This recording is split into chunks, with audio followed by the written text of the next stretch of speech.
Hey, thanks for checking out Nuts and Bolts with Tone, and welcome to my channel. Today I have a 2017 Hyundai Santa Fe with a 3.3 liter GDI engine. This one came in with a check engine light flashing. Scanned it, got a code P0301, 303, and 305. I like to use these little expandable trays. I have all kinds of stuff. I use a lot of Tupperware. I have a lot of Tupperware that I use for taking things apart. I like to use my bolster mat, but I can't really use it on this one. It's too big, so I'm going to use the Gripty mat here just to hold my tools. Since the misfiring cylinder is underneath the plenum, we're going to pull the plenum and inspect the plug, the coil, the cylinder, and also check the compression.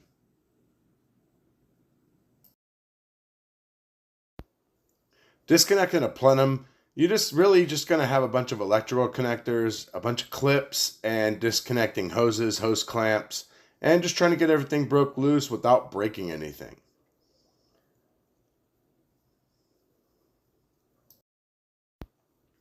Usually when I'm doing this, I got a few pairs of pliers that I use, snap-on needle nose, and also some regular snap-on pliers. And I like to use my body trim clip popper to push hoses off. Once you've taken the hoses off, you can use the trim tool to help slide the hose up. I have other pliers for that as well, but my clip poppers are my favorite. This is so crazy. This connector was trying to reconnect itself back to the plenum.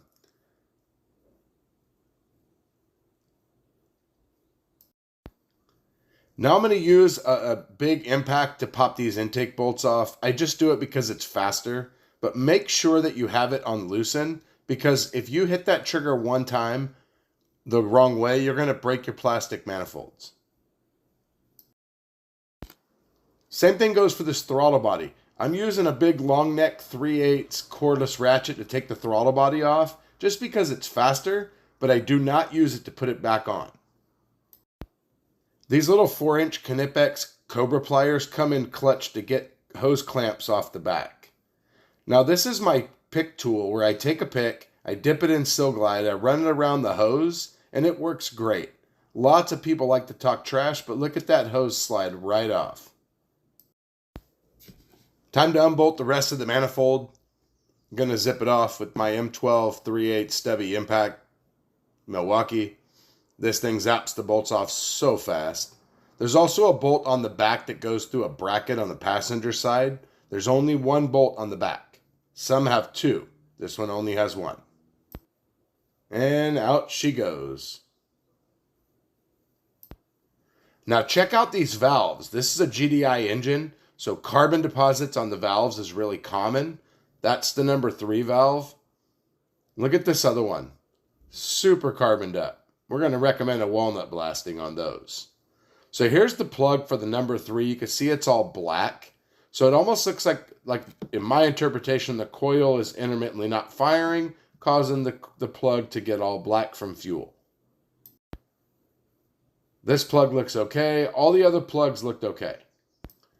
Due to the intermittent misfire and compression being okay, we're going to do 3 new coils on the back and all 6 plugs. In this case, sometimes people buy all the coils, sometimes they only do the ones in the back. All depends. But the back ones are under the plenum, so that's what's important. So these are world coils, but at least they have dielectric grease in the coils. I hate it when you get coils and they don't even come with dielectric grease. So when you recommend this job, you always want to recommend the lower intake plenum gasket. I always replace it. Even if the service advisor doesn't sell it, I replace it. So on this plenum, there's 2 isolator bolts, some bolts in the front, and 2 nuts on the end. You want to get all those started. And once you get it started, you get your bolt in the back that goes through the bracket. And that way you can wiggle the plenum around while you get that bolt going. Get that bolt almost all the way in. Zap your bolts down and torque them if you'd like. All depends. I know a lot of people don't torque these intakes. They just zap them down. I personally torque them because I I don't want to have to deal with a man-made problem. I don't want to have to deal with a vacuum leak because maybe it wasn't as tight as I thought it was, or I over-tighten it and then I break the manifold. So I just torque it. So for these intakes, to take them off, I use the M12 stubby impact. But to put them on, I just use the M12, a little cordless driver, to drive them down, get them snug, and then I'll come back and torque them. Just make sure you go evenly, go side to side. You know, you don't want to just tighten down one corner because then your intake's not going to be right and you might break it. So you just want to kind of slowly just tighten them all up and then give them a good torque. Another example here is I use my 3/8 long neck to take the throttle body off, and here I am using the quarter drive to run it in. You just run it until it's snug. I don't torque the throttle body. So I got the scan tool here. I got my my top Dawn Phoenix Light 2, and I'm scoping the misfires on all the cylinders. And as you can see, there's no misfires. It misfired a little bit when I first started it up, just getting the fuel burned out of the cylinder, but now it's running good and there's no smoke. Okay, got my walnut shells, and we had to get a new vacuum because our other store is using ours, and we just bought a new one. So anyways, now I got to pull this intake back off and get this set up for the walnut blasting. I'll show you what the setup looks like, but I can't show you the process. It takes too long, and I just don't have time. So this is a before of cylinder 3, the one that was misfiring, of what the valves look like before walnut blasting, just so you can see the difference. I took off the lower intake to get more access for the walnut blasting, but that's kind of what they look like before. And I'll show you what they look like after. So here's what the valves look like after. That's number 3. Look a lot better. There's spots that still look a little dirty, but that's just because it's really hard to get in there and get every single area clean, but the valves are clean, which is the most important part. Now let me flip it around and show you the front ones. Wow, the front ones turned out amazing. I mean, look at that. Now the carbon on the intake valves is actually really common in GDI engines. Now here's the walnut blaster that we use. It's a central pneumatic.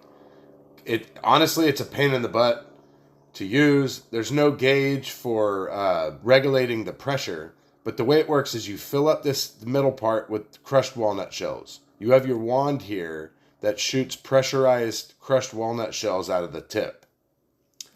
The way it works is you have your air hose that comes in. That valve right there regulates air into the tank. This valve regulates air down to the hose. And then this valve opens up to allow the walnut shells to pass through. And the other part of it is you need an adapter to go to the intake manifold.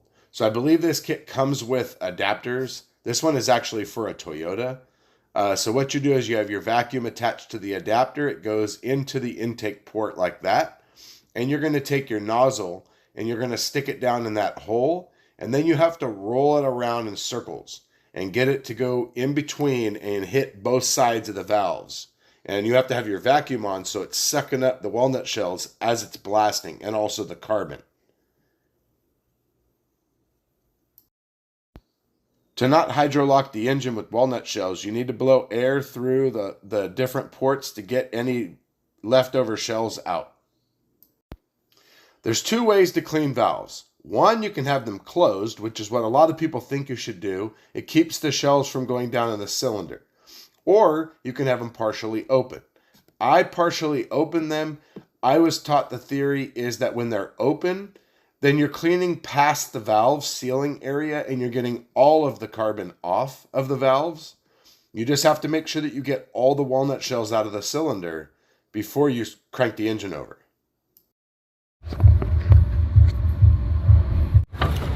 Now when I was taking this apart, I totally forgot about this. I spaced on it because I've seen it before. But right here, there was a little bit of coolant. It had filled up that bolt hole right there.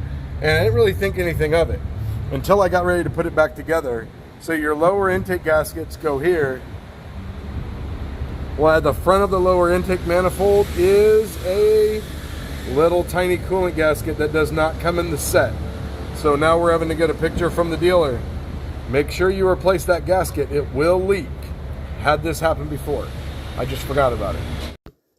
So torquing the manifolds, the lower intake manifold is 51 inch-pounds initially, and then 23.1 foot-pounds. Then you go back and double check at 23.1. If no bolts move, you're all good. The upper intake is 105 inch-pounds. So you want to get all your bolts started at on the intake manifold, get your bolt back there, run almost all the way in, torque your manifold, then tighten the bolt down in the back on the bracket. Very important step on walnut blasting is you want to drain the oil when you're all done. That way if any walnut shells got left in the engine, it'll come out in the oil. Now walnut shells will not hurt the engine, that's why we use them. But you want to get out any excess. All right, all done, running smooth as can be, no misfires. Let's get it. Okay, so I got all done with the Hyundai and I was test driving it. I was so confident in this repair, I didn't even bring a scan tool. I had already written my time on my pay sheet. I was test driving it 3/4 of the way through the test drive. All of a sudden, mill starts flashing and I have no power, you know. So anyways, get back, and the only other thing that it could be was something I probably just should have sold in the first place. However, intermittent ignition coils is really common. Especially, it always seems like it's under the plenum, always. I've never seen an intermittent GDI injector.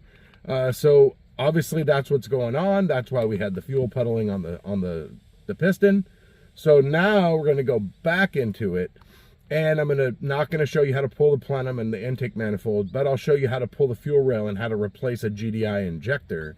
And then when we're all done, we're gonna bring a scanner with us, and we're going to actually make sure we don't have any misfires. So, hey, you know what? We're human. We make mistakes. On this one, I try to do my due diligence.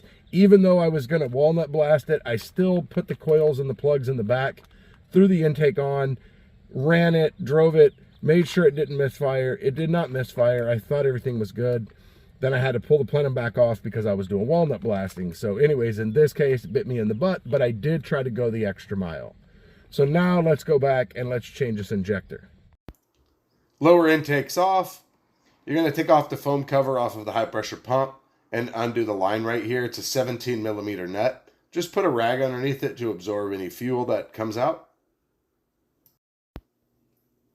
Now on the front valve cover, there's going to be a 10 millimeter that's going to be holding the line right there. I'm going to take that out. And now there's going to be another 10 over here, straight down there. You need to loosen it. Just use a wrench. Don't take it out. You're just loosening it up.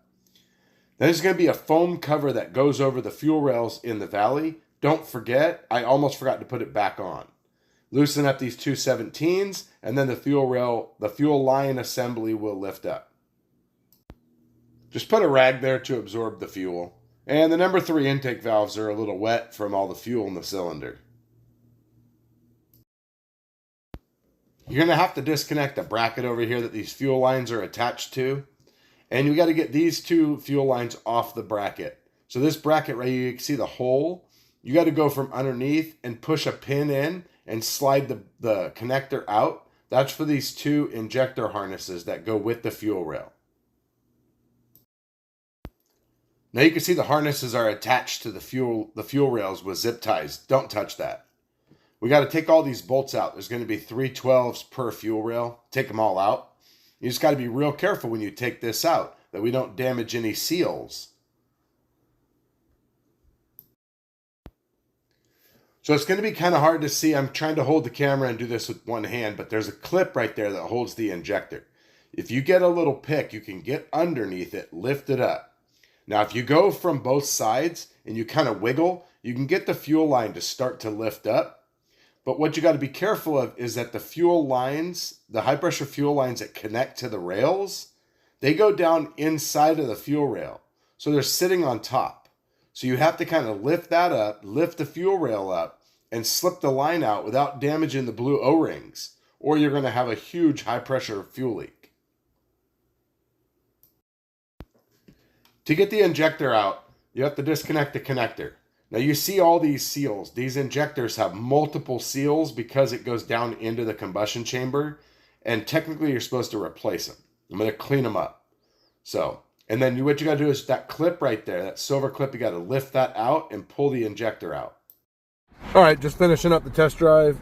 No misfires. So let's just double check one last thing, because I don't want the customer to get the car back and have a problem. Sucks because this was an intermittent misfire. So we're just going to go to codes, and no codes. So I'm going to go in, double check the oil. Should be good to go. Well, after watching this video, you realize I'm human. I make mistakes, as we all do. We just try not to make them. We try to learn from them. So anyways, hope you liked the video. Hit the like button, hit the subscribe button, hit the bell, you get notified of all my future content, which you definitely don't want to miss. Thanks for watching. I will see you next time.